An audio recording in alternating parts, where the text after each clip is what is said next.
From the early 60s to the early 70s, California-based International Fiberglass made giant people for businesses that wanted to get attention.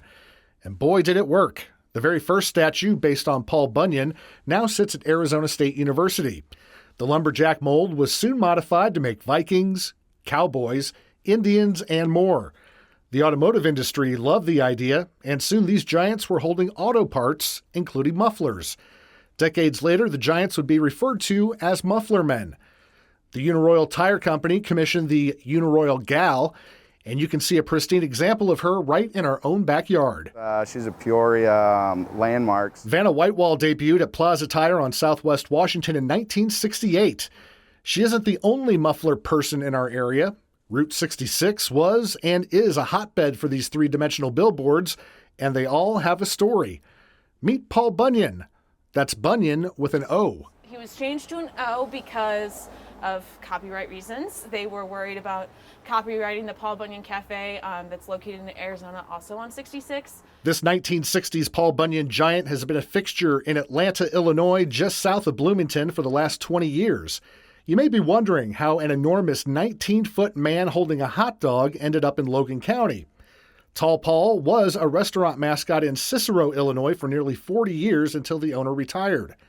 The owner's family struck a deal with the Illinois Route 66 Preservation Association to prominently display Paul on the Mother Road. The city got a heck of a deal, paying the family only $1 a year. He's the reason that people stop and take pictures. We have motorcycle groups. We have people from other nations come that are doing Route 66 that stop to take a picture. Hopefully, if they're willing to stay, then they can get some food at the bar just down the street and come into our library and enjoy some of our other tourist stops. We noticed Paul's hot dog is a bit bland, but as part of the deal with the family, the statue cannot be altered. I don't know. That's more of an acquired taste. I don't like mustard. I would not eat mustard on a hot dog.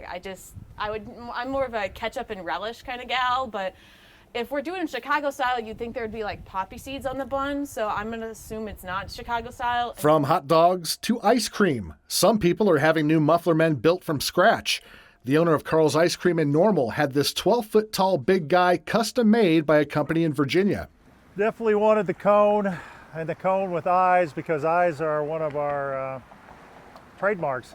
The kids all love the candy eyes, so we wanted eyes on him.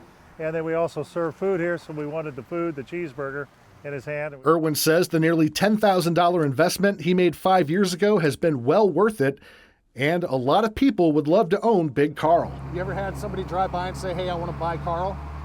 Yeah, we have. What do you say? No. Get your own. If you want to check out other Muffler Men, here's a unique Gemini Man at the Launching Pad restaurant in Wilmington. To the west in Galva, an old Viking kitchen carpet giant from Little Rock, Arkansas, is now a king at a concrete company. South in Springfield, you can see two Muffler Men in the state capitol.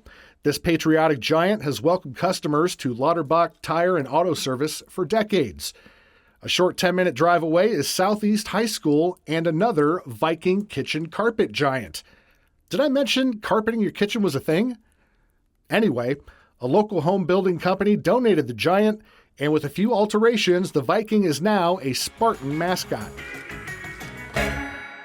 But wait, just when we thought our tall tales about Muffler Men were over, the owner of Big Carl says he wants to expand the family. Now, we would like to get him a wife someday. So there could be a Mrs. Carl's on the horizon someday. If Carl doesn't mind a long-distance relationship with someone older and taller, I may know just the woman.